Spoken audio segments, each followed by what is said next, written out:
Hello, everybody, and welcome back once more to Anime Yay or Nay. I am TheOutbackAl. I'm Yin&Jung.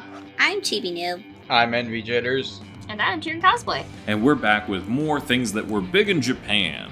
Now, what does it take to be big in Japan? Is it just something that's popular, or how about it's one of the few animations that's really out at the time? We're going way, way back this week with Tom and Jerry, one of the classics.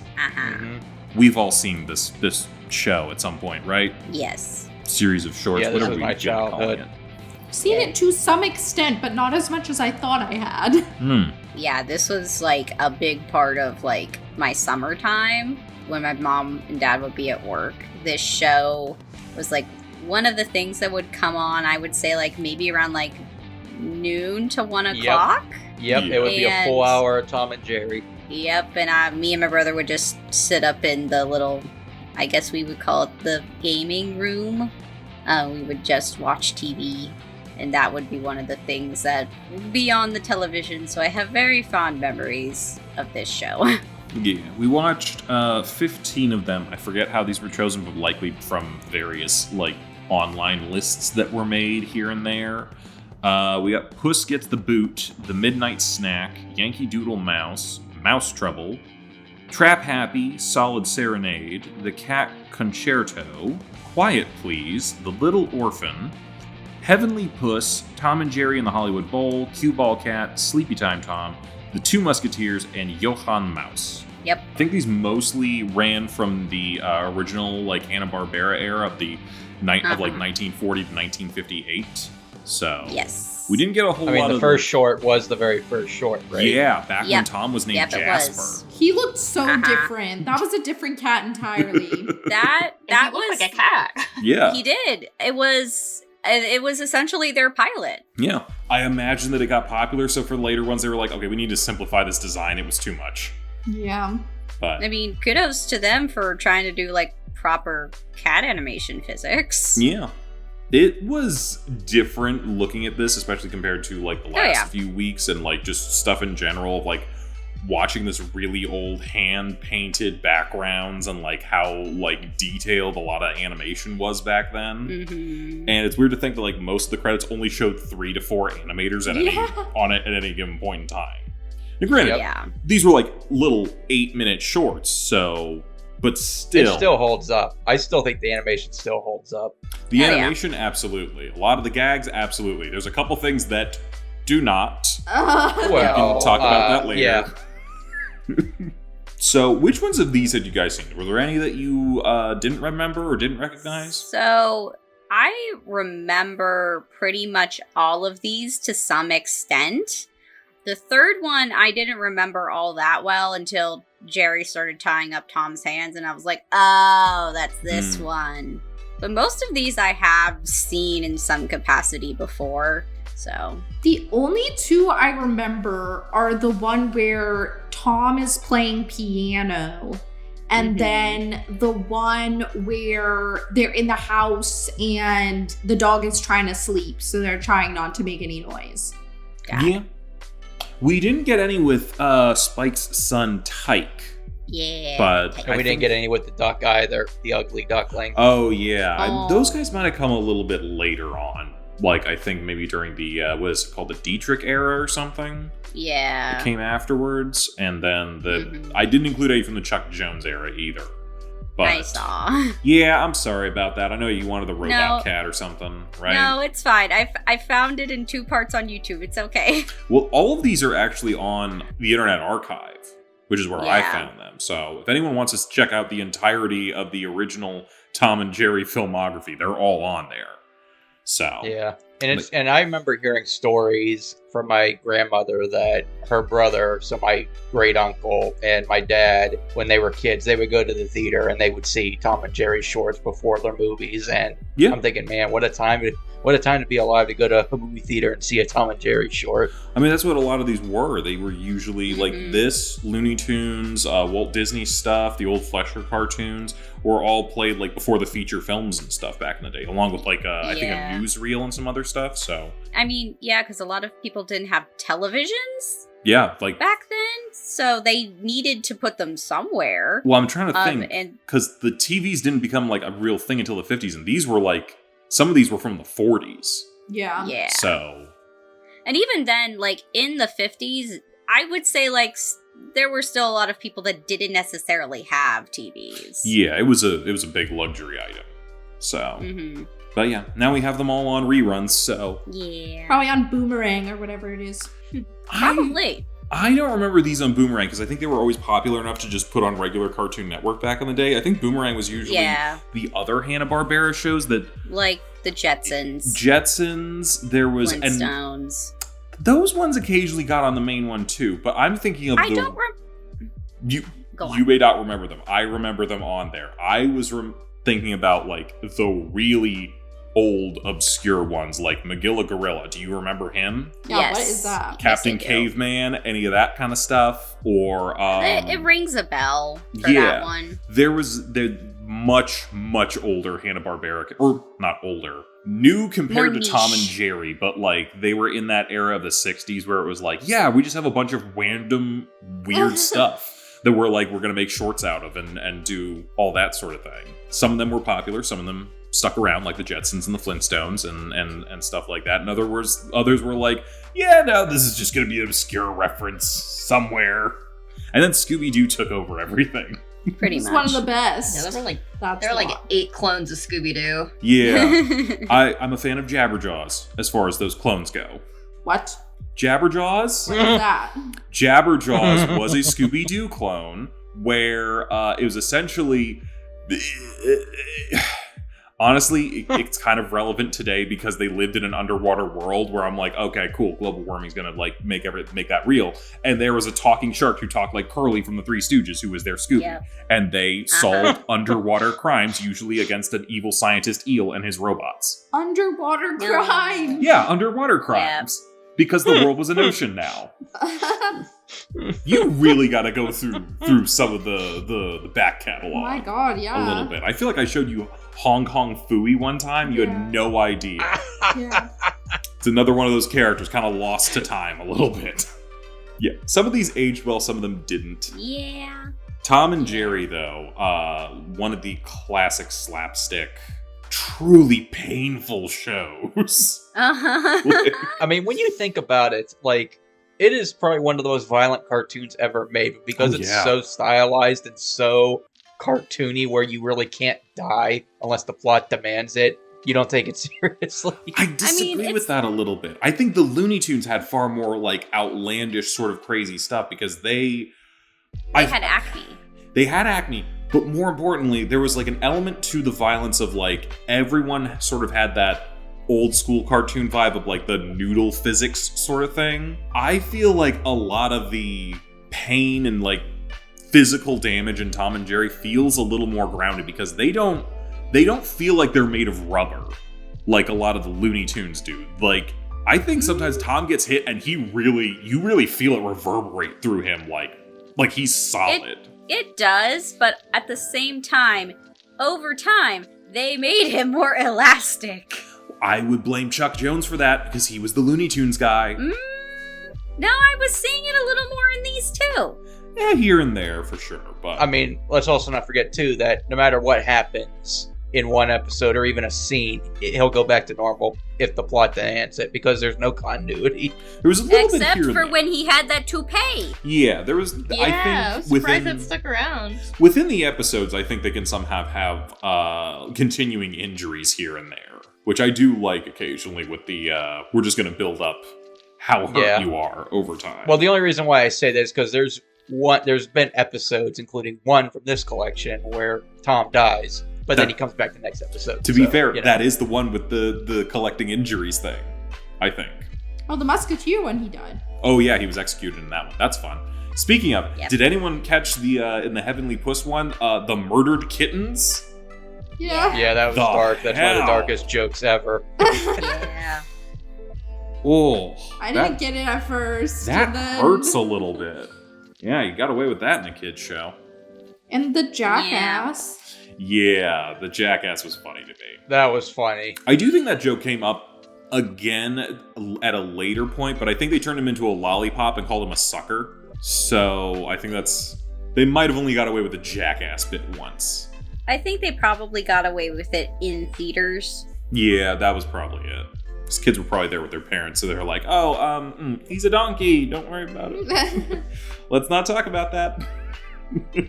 I think even then, some swears were not quite as looked down upon as they are now. I mean, I think back then Jackass was still usually in reference to a donkey anyway, and people didn't just... Yeah. So it's probably why you could get away with that a little bit. But yeah, these were very much of their times, I know, because they were making a bunch of pop culture references within the shorts. Does anyone remember the "Don't You Believe It" thing? Don't you believe it? A little bit. Well, I remember that scene, but I don't know what they're referencing. It was a radio show in the 30s and 40s that they were referencing called "Don't You Believe It," where they came up with like outlandish theories and facts, and like it's sort of like Mythbusters back in the day, but like a radio show where they like disproved urban legends and stuff like that. And the slogan was "Don't you believe it." It actually came up a couple times in different shorts. So yeah, I know that. Yeah. So it was just them like making a pop culture joke. Weird to think about, like just random humor like that, because all humor today is basically that. But yeah, they were doing it back then even. Which of these do you guys think you liked the most? I think part of me wants Cue Ball Cat. Cue Ball Cat? Okay. Yeah, that's my favorite episode. That's my favorite short in the series history. Nice. Okay. Glad I got that one for you. Wait, which one was that again? The one with the pool hall. Oh, okay. Mine's the concerto. Ah. It was always my favorite when it came on because I'm like, yes. Part of me is like, we should be going over the plot of all these, but they're so short. Like, do we have to that much? I mean, you could tell them the bare bones, like elements of what's happening. Puss Gets the Boot is the setup for the entire series. Midnight Snack is Jerry's trying to raid the fridge at night. Yankee Doodle Mouse is World War II as shown by Tom and Jerry. Mouse Trouble, he calls an exterminator. No, that's him. He's trying to use a book to try to figure out how to kill Jerry. Trap Happy's the exterminator. Solid Serenade, Tom is trying to get a girlfriend. Cat Concerto is the concert. Quiet Please is Spike's trying to sleep and Jerry's making it difficult for Tom. Little Orphan, Jerry takes in an orphan for Thanksgiving. Was that the first time Nibbles showed up? Yeah, that's the first time Nibbles showed up, and it was a Thanksgiving episode. Weirdly appropriate for this month, I guess. Yeah? Heavenly Puss, Tom dies, but is not going to get into heaven until Jerry forgives him. Tom and Jerry in the Hollywood Bowl is your classic maestro sketch. Cue Ball Cat, they're in a pool hall at night. Sleepy Time Tom, as Tom's trying to sleep off a hangover, and no one will let him. The Two Mouseketeers is Jerry and Nibbles eating food at, the palace in France, and Tom's got to stop them. And Johann Mouse is basically just a pun on Johann Strauss, with a waltzing mouse. That covers it. That does cover it, doesn't it? Yep, pretty much. I'm trying to think of what my favorite one was here. Cat Concerto is really good.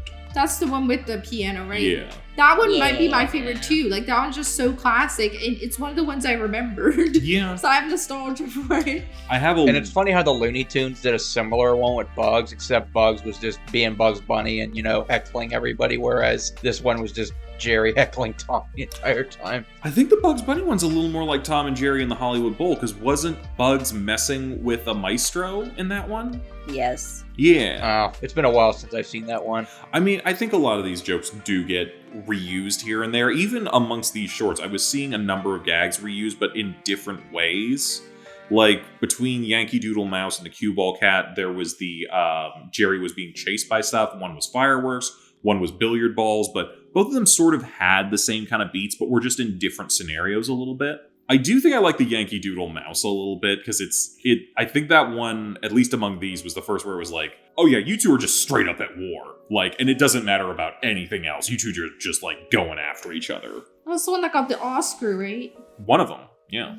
Apparently there's a fan theory that Tom and Jerry really don't hate each other. They just do it just to feign, appearances, like they're actually friends in real life.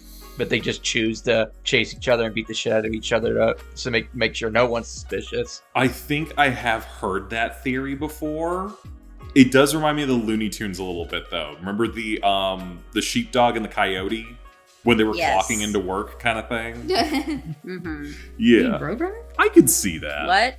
Do you mean Roadrunner? No. There was one where I don't know if it was specifically Wile E. Coyote, but It is. It is Wile. No, it is Wile E. Coyote and the sheepdog. Yeah, Wile E. Coyote has had a different job for a little bit. Has a 9 to 5 with the sheepdog. The sheepdog protects the sheep. Wile E. tries to get the sheep. And That then makes they sense. clock out and they go and drink together. Hang on, I need to check this because he might have been a wolf. Might not have been No, Wile E., but they have the same design. It's Ralph the wolf and Sam the sheepdog. Okay. But he does look exactly like Wile E. I was going to say, as a child, I thought it was Wile E. Coyote. You know what the difference is? Ralph can speak and Wile E. can't. Yep. So, yeah. I feel like we're talking like around Tom and Jerry, but not about Tom We and Jerry that are. much. But it's difficult because it's like, this is like such a, I don't want to call it basic, but like it's one of the It's building formulaic. blocks. I think it's one of the building blocks of like every bit of animation that came after it a little bit, like Mickey and the Looney Tunes and all the other ones. So it's Well, difficult to talk about I'm one a- without the other. It's foundational. I'm going to posit you this. Did anyone notice how in Puss Gets a Boot and Midnight Snack, was anyone else getting the vibe of like the Seven Dwarfs with some of his walking cycles from Jerry? A little bit? Could see a little bit of that. I think because he's a small... I think one thing you and me were noticing was that Tom was very detailed in a lot of the earlier ones, and Jerry wasn't as much, and that was probably a result of just him being smaller and you having less space to work with. But I do think that also means he has to have larger movements, so that might be why that is. Because, like, even, like, how his legs are drawn and just sort of, like, the exact movement of how he is making the move to, like, creep around. It kind of reminded me of, like, when some of the dwarves were creeping around at night trying to not make a noise when they're going to see who's sleeping upstairs. Yeah, I think that just has to be, like, a level of exaggerated movement to play up what's happening a little bit, which Jerry would have to do since he's usually sneaking around and doing that sort of thing. Was anyone else also noticing, like, they used...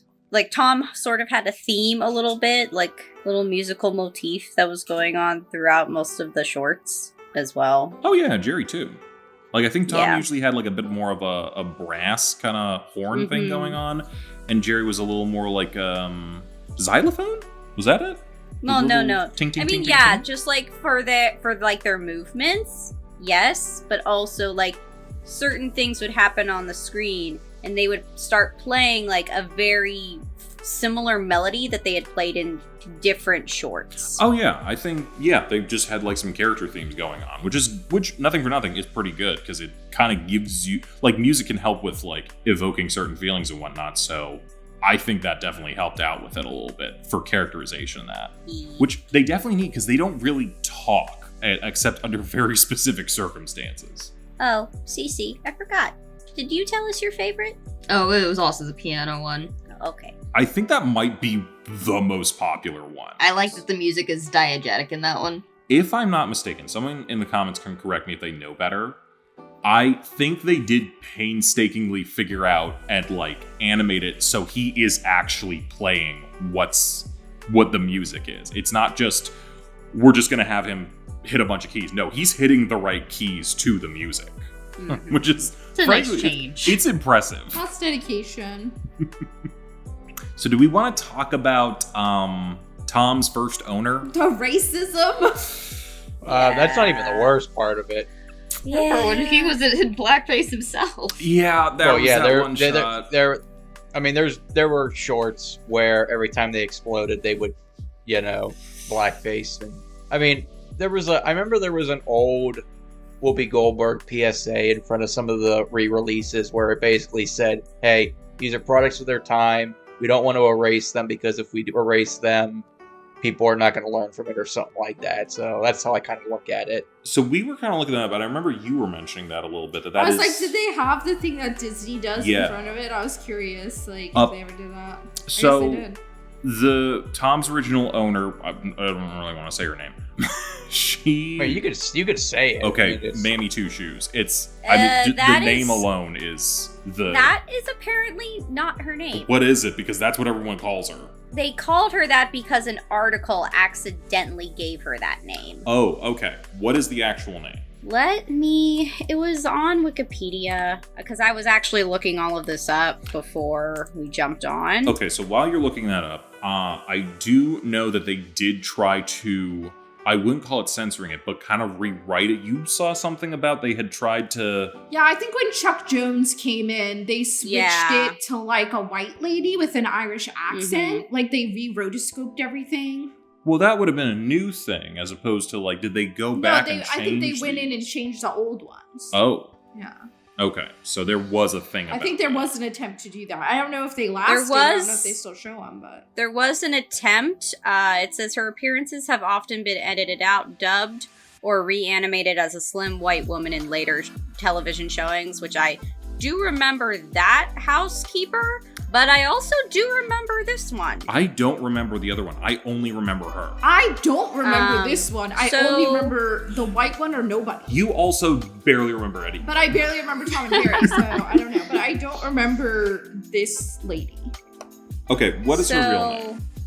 She's just called the housekeeper, and I'm just reading this from Wikipedia, so I'm quoting it. In 1975, in File Comment, which is an article, she was referred to as Mammy Two Shoes, a moniker that has been inaccurately attributed to the character ever since, and the name was on a Disney model sheet for a character in a Silly Symphony cartoon, though the name was never spoken in said cartoon. Okay, that makes sense. I know she's dressed like a housekeeper. I thought she owned the house for some reason in some of the later I also shorts. thought she owned the house too, because I in did too. later cartoons, she gets herself all dolled up and she goes Yeah. out for like a night on the town. Yeah, and if she's the housekeeper, why is she doing that at work? Wouldn't you do that at your house? Yeah, I was always under the impression that she owned the home, that this was her house. We are apparently wrong, but yeah. Yeah, it's not great. No. It's not great. We can also probably mention in The Little Orphan the Native American portrayal element with Tom. Also not great. Really did not age well, but yeah. No. I mean, Disney did the same thing too. I mean, Oh, yeah. I mean, even though I love the movie, look at the original Peter Pan. Yeah. Yeah. God. That's a lot. All That's of a these lot. old cartoons, man. It's like you have some that are like, oh, there is absolutely nothing wrong with this short. You can look at Cat Concerto. There is nothing wrong with that at all. And then there's other ones where it's like, oof, that did not age well. But at the same time, a cartoon mouse and a cartoon cat beating the shit out of each other, that'll never age. That is tough. Yeah.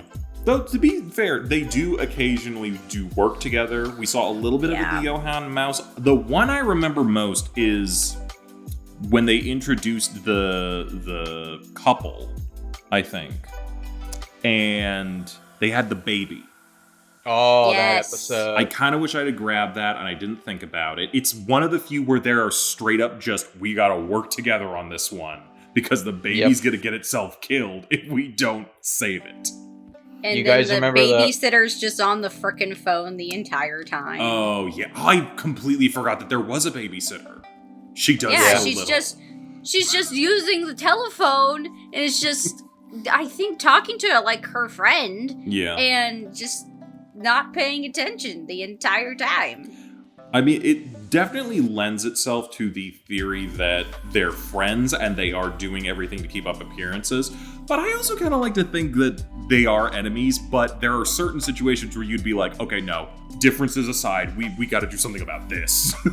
Like, Yeah. Yeah. I see it more as like, I feel like we talked about this with Batman and Joker, like, they can't exist without each other. Like, if one of them was to die, the other one would be too distraught.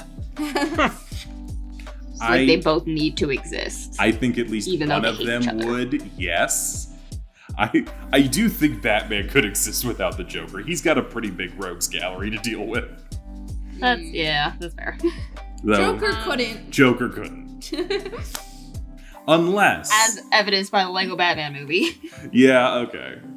The Harley Quinn series is a little bit different. That Joker might be able to exist without Batman, but he wouldn't have as much fun. He has a new arch nemesis, Karen from the PTA. I know it wasn't part of these collections, but you remember the very rare episodes where Tom actually won at the end? Yeah, on occasion. But those ones usually change up the dynamic a little bit. I think where isn't Jerry normally like antagonizing him to some extent? Yeah. In those shorts. These all seem to start with Tom as the initial antagonist, which by Bugs Bunny rules means that Jerry has to win at the end, and anything he does is justified because he was wronged first. But occasionally you do have Jerry's the antagonist, he starts it, and then Tom does get to win in the end. Though it happens very rarely. About as rarely as Bugs Bunny losing. It did happen once or twice. So I have a question. Yep. What's everyone's favorite year for the art style? I think it would have been the 50s after they kind of like finalized Tom's design a little bit. Okay. Not quite. Yeah, I think that's probably mine too. Yeah. Not quite Puss Gets the Boot or the Midnight Snack, but the later ones in there I think are... They just got it right. Yeah, I agree. Like around the 50s, I think was best. Or like mid 40s was pretty good too. Like in the one about the war, I think that looked good. Yeah, I think that's where they really started to hit their stride. I like the humor in them. I'm not a super big fan of the way the Chuck Jones ones look, and I'm not always that big on the Dietrich era either. I think Tom and Jerry look fine. Everyone else, like Tom's new owner, the guy. Whoever he is, he just like feels weird. He's very blocky, and I don't know. I don't remember how anything looked in that era. Yeah. If I ever saw it. Do you guys remember him? Yes. It would usually. Well, yeah, I just put up a thing in the chat. That guy really only showed up whenever they were leaving for whatever reason. He like took Tom with him on camping trips or something, and Jerry would also be there for some reason.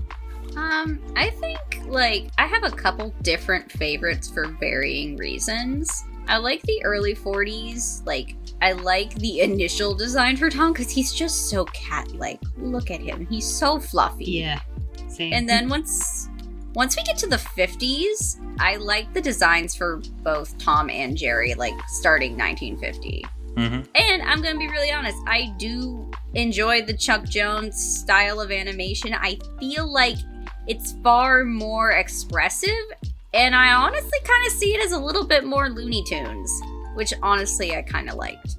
Wait, did Jerry ever look different? I felt like he looked the same the whole way through. So the facial structure and like how prominent they make his cheeks and just sort of how they do his body shape are all sort of variant throughout all of these. I guess that's true. It's just not as obvious as Tom.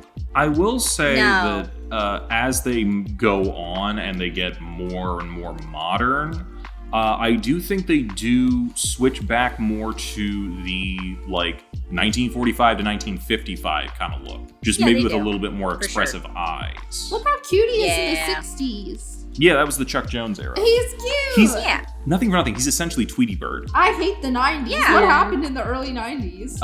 Okay, so there was what was it? Tom and Jerry Babies or is that why he looks something? like that? I don't know. It was some sort of like Tom and Jerry Jr. or something. Okay, so that's not really like how he looks. And then then I think they started doing like some movie type stuff.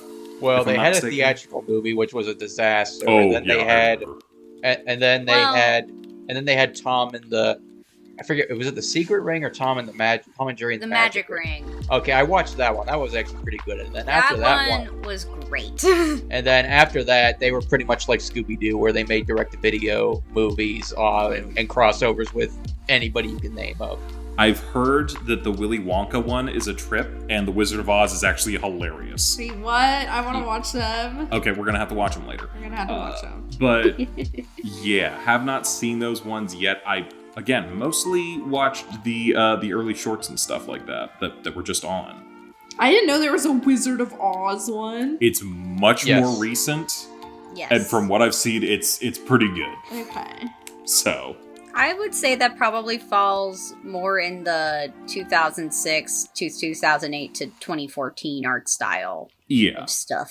It's digital art at that point.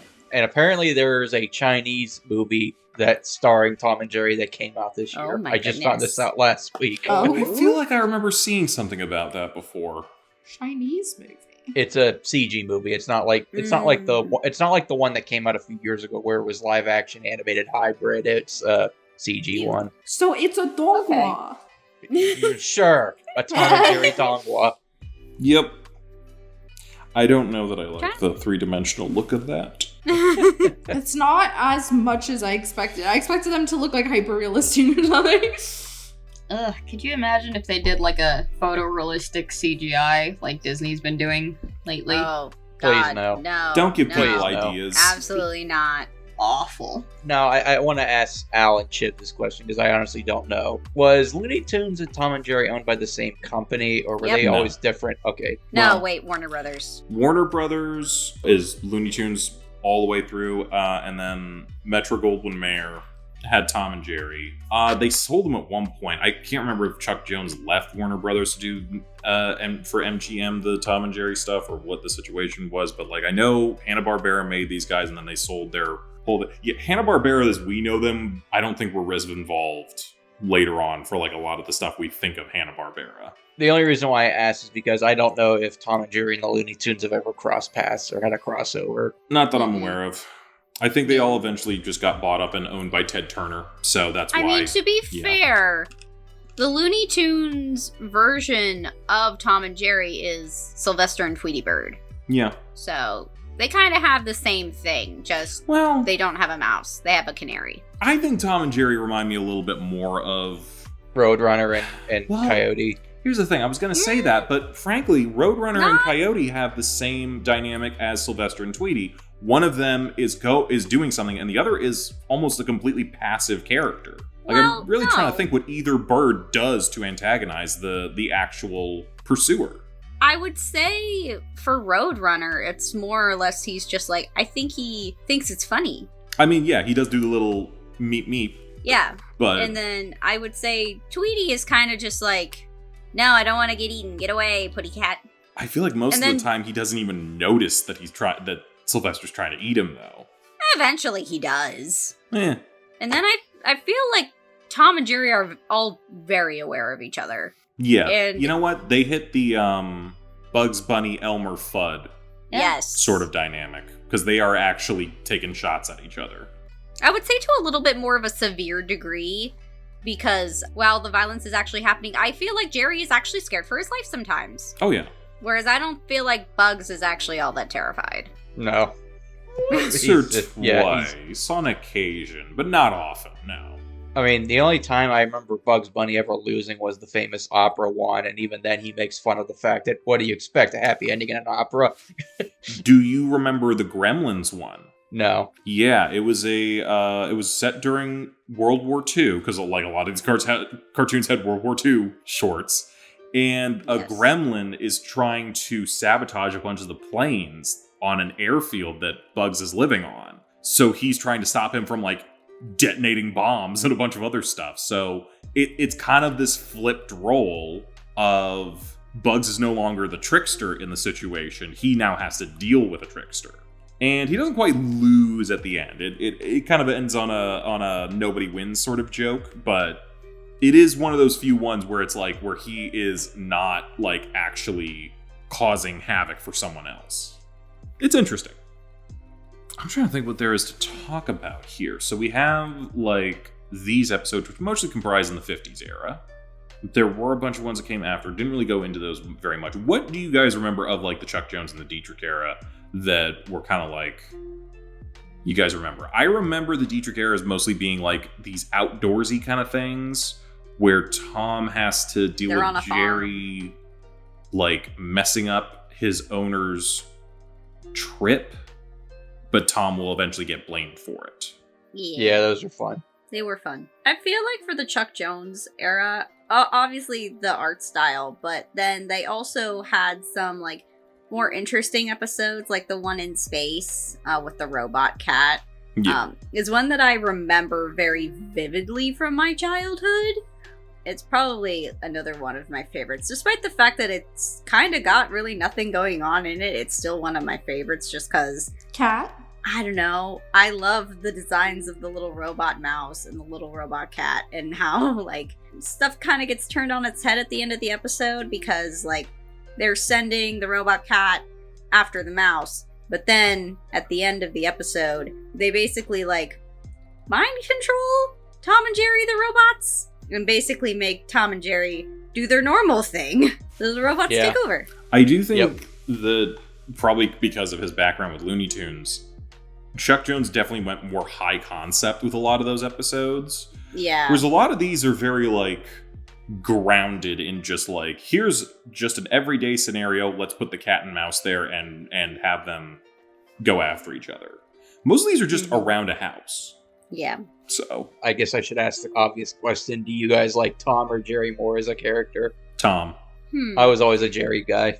So I feel like when I was a child, I was always so mad that they made the cat be the bad guy because I love cats. And now, like, as an adult, I'm just kind of like, from the first episode, I'm kind of like, oh, Jerry's just being a little shit. And I don't know, there's, to a certain degree, I feel like, yeah, Tom kind of deserves maybe getting hit back a little bit because Jerry's scared for his life. But there are some points where, like, Tom is doing nothing and Jerry is being mean. Yep. And I feel bad for him. And I'm like, also, he's a cat, and I want to pet the cat. That one where he was playing the cello. I'm like, my man's just trying to get laid. Leave him be. But he's playing the cello at 3 a.m. He's fine. He's croning, is you is, or is you ain't, my baby. That's another repeated joke, too, whenever Tom actually talks like a human, and he just goes, I love you, and it's always to Spike. Every time. It's so funny. Oh, that's such a good episode. I forget Spike's son's name, but he was always adorable. Tyke. Except Spike's original name was Killer. Yeah. Wasn't it? Yeah. Just like Tom's original name was Jasper. Right. Does not work. Just doesn't work at all. Yeah, Jasper and Jerry doesn't sound as good as Tom and Jerry. I don't think Jerry had a name. Well, Jerry did have a name. What was it? So, originally, I guess, and this is also according to the Wikipedia article, so take it with a grain of salt, Jinx the mouse. Jasper and Jinx. They still kept the Jinx part, so Jerry's name is Gerald Jinx Mouse. So is it Tom Jasper Cat? Yep. I think Thomas. Thomas? Tom and Jerry's better. They made the right call. Yeah. I think I like Tom better because I think he has the most reactions to it. It's kind of like I love Bugs Bunny, but when you put Bugs and Daffy together, Daffy usually is the funnier person because more stuff happens to him. Yeah. I mean, there's a reason why the Tom scream is so iconic, and as well as the gremlin evil laugh he does whenever he enters the door. I'm sorry, I have to point this out. I gotta call somebody out. You didn't know the Tom scream whenever I said, I'm waiting for the Tom scream. So, the thing about the Tom scream is that it is actually William Hanna who did that voice. Yeah, there was. So. You couldn't pay a whole lot of people back then.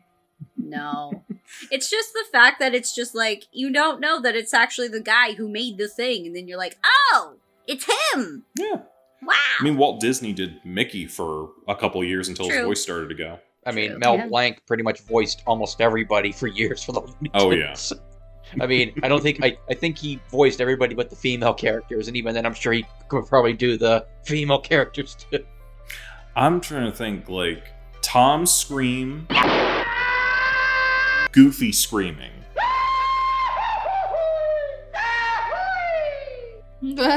Wilhelm. Top 3? They're all iconic. I thought you were making me choose. No, I'm just trying to think. Top 3, gotta be. I'm like trying to think of anyone else who has as good of a scream as these 3 characters. Howard Dean. Who? Say it again. Howard Dean. Howard Dean from the United States government. Okay, remind me to come back to this after. Okay, did anyone else get the reference? I'm like, no. All right, now we gotta look. No, sorry. Explain yourself. Okay, great. Give me 1 second. But yes, as far as cartoon screams or just famous screams in general, yeah, those are definitely up there. Although I like the idea that the Wilhelm scream was just Are you just making a 2004 presidential candidate joke? Oh my god. Yes. Oh my gosh, that's the screen that literally cost him the Yes. the presidency. Good lord, you're just making yeah, let's make some Clinton jokes while we're at it. I forgot about the guy's name, but yeah, apparently back in the 2004 Democratic primary, that guy was winning in the polls, and then he did that scream at the end of a campaign event, and people back then thought that was enough to disqualify him or lose faith in him as a candidate. Boy, how times have changed. It's an extremely stupid scream, and it's mentioned like 5 times an episode on my favorite podcasts. I forgot that it's not something people think about regularly. Kind of lame. Oh, it was the ha! Yeah, well... Ah! Okay, well, Cece got their political satire out for the day, I guess. No, I would not say that that's up there with Goofy and Tom and Wilhelm. Aw. Let's make a Dukakis joke while we can. I'll do you one better, hanging Chad. Yeah. My leg! My leg is Well, that's a pretty good good. one. My leg is an honorable mention. But yeah, I think, Tom's got one of the best screams in all of film history. I don't know. I'm trying to think. What else do you guys want to talk about here? Because, it's kind of hard to talk about as far as, because it's just, watch it. Watch him get hurt. It's fun. Yeah, it's just silly Goofy. I mean, I don't think it ever got as bad as what the Simpsons were parodying with, Itchy and Scratchy and all that. Itchy But, and scratchy. Yeah. I think Tyke might have been the only, side character that we didn't get to see. Well, the Duckling, I guess, as well. The Duckling. Now, what are we counting as a side character? Well, the main ones that I think of, Spike, I guess, became a little bit more of a ensemble. He showed up a little bit more later, but he's still kind of a side character. Tyke's definitely a side character. I think the any owner is a side character. Nibbles, Tom's buddies, the other cats. Yeah, those are kind of side characters because they show up occasionally, but not pretty regularly. Yeah, the ugly duckling. Ugly Duckling. I think that's it. I'm not sure that there's a whole lot of other ones. Are there? I mean, I guess they're sort of one-off characters, but I remember a fish. Yeah, There's there normally was a fish every couple episodes. Oh yeah, the goldfish. Yeah, okay. I guess we can kind of count that. I think the baby was a one-off, unless it came back. I don't. I don't remember. I'm gonna say one-off on that one. The baby was a one-off, unless it came back, in which case it was not a one-off. But we're gonna call it a one-off. No. Okay, the kittens didn't come back at some point, did they? You're There really wasn't- hung up on the kittens. I don't know why I'm trying to think was there another time? I think where there was a was young. sack of I think there kittens? was young kittens. Okay. I think there were. I think there was either they were related to Tom or Tom had to watch them. But I do remember there were some young cats in one of the shorts. Also one of Tom's friends, or at least when Tom called in the gang to come and help him with the mouse, Mhm. there was one very small cat with them That might be that what had I'm a very thinking of. large head. That's probably what I'm thinking of. Oh, Jerry has a cousin who looks exactly like him, but is super tough. Oh yeah, beat the shit out of Tom, and Tom thought that it was Jerry. So every time Jerry Yeah, was like, Yeah. "Get away from me! Get away from me!" and him in his Charlie Brown sweater and green bowler hat. And I believe he was New York. I feel like he had a New York I think accent. he's from Brooklyn or something, and that's kind of the joke. He was Brooklyn. Muscle Mouse.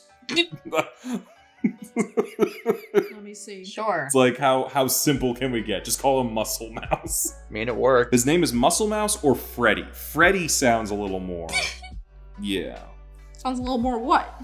like a name. Oh. Because he's Jerry. Yeah. Shouldn't his cousin have a real name? I guess Nibbles isn't a real name. Yeah. But yeah, good times.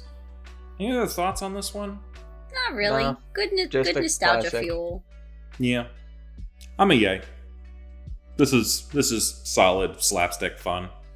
I would say I'm a yay, given the caveat of the times that it was made. Yeah. But yes. I think I don't have as much nostalgia for this one because apparently I didn't watch it much, even though I feel like it's like deep inside my psyche. I really enjoyed it, though I feel like it can get a little repetitive when you watch all of it like at once because they are essentially doing the same thing just in different ways every time, which I think is fun, but it's like more fun in small bites, like if you were seeing it before a movie. And yeah, there was some pretty racist stuff in it that kind of is disturbing, but I still enjoyed it. I'd say it's like a light yay for me. It's a full yay. I'll be honest, I didn't watch the Looney Tunes a lot as a kid. I still watched some of the shorts, but I didn't grow up watching it every day or every week like I did Tom and Jerry. Tom and Jerry was just it's a weird thing to say, but it was like my feel-good cartoon, where I would just chill and watch it for an hour and not care about anything. And it was fun, entertaining, and yeah, I always loved Tom and Jerry. Yeah, this is a solid medium yay, I think. Like there are Medium. Yeah, just a medium yay, just like middle of the pack. Can't go wrong. You see that? A little bit of little pink. wrong. Now that's medium. I damn it. You We get a set it little up. racist. We set it up, damn it. Well, Damn it, Bobby. damn it, Dale, it's looking like that time. End of the month is coming up. We gotta talk about number one anime, number one cartoon over in Japan. King of the Hill next week. Okay, so since these were, a lot of the ones that we were watching this month tended to be shorts, so it was easy to pack a lot of them in there. We packed a lot of episodes in last year with like Batman and Superman and all the other ones, and I got complaints from people because I made them watch like 3 to 4 hours of cartoons. Oh, your day must have been ruined. But so we're keeping it a little bit simpler. We're keeping it a little smaller. We're only going to watch 5 episodes. 4 from like the original series, I think like seasons 1 through 3-ish. Actually, it might be like seasons 2 through 6, something like that. And then 1 from the Revival series that came out recently, just to kind of get a taste of where it was and then where it now is upon its renewal and that. So we're going to be watching A Firefighting We Will Go, which was the one that Envy was like, hey, we have to watch this one. Bobby Goes Nuts, because memes. Yes. How to Fire a Rifle Without Really Trying, which I think is going to be good for like some of the, because King of the Hill has a little bit more than just comedy going on. That one might have a little something for us. 3 Days of the Condo, which is highly recommended by a number of different sites and lists, and A Sounder Investment, which might be the last episode of the new season. So, ooh. I'm going to be honest with you. I'm not as familiar with King of the Hill as I am with like The Simpsons and Family Guy and South Park and a lot of the other ones. It's one of those adult animation shows that started in like the 90s that I didn't really watch very much of. So I'm going to be interested to see some of these. I've seen some episodes, but not a lot of them. So it's going to be interesting. Yeah, to go same. I didn't watch a lot of King of the Hill, although I did hear that the revival was actually like really good.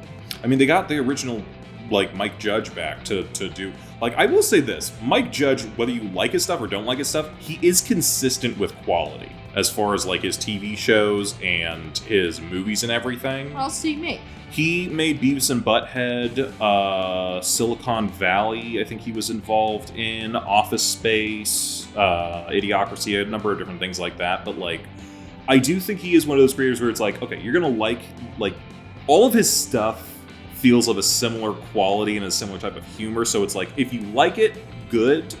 If you don't, all right, this isn't going to work for you then. But I will say that he seems to have stuck a pretty consistent quality. But we can talk about that a little more whenever we talk next week. So, yep, King of the Hill. And then after that, we'll let you guys know what we're watching in December and see what happens from there. All right, we'll see you then. Bye-bye, everybody. Bye. Hey, thanks for watching, and if you haven't already, be sure to subscribe and ring the bell icon for notifications. If you enjoy this video, give us a like, and if you haven't already, check out some of our previous episodes, our daily gaming videos, or our parody series Madoka Magically Abridged. See you next time!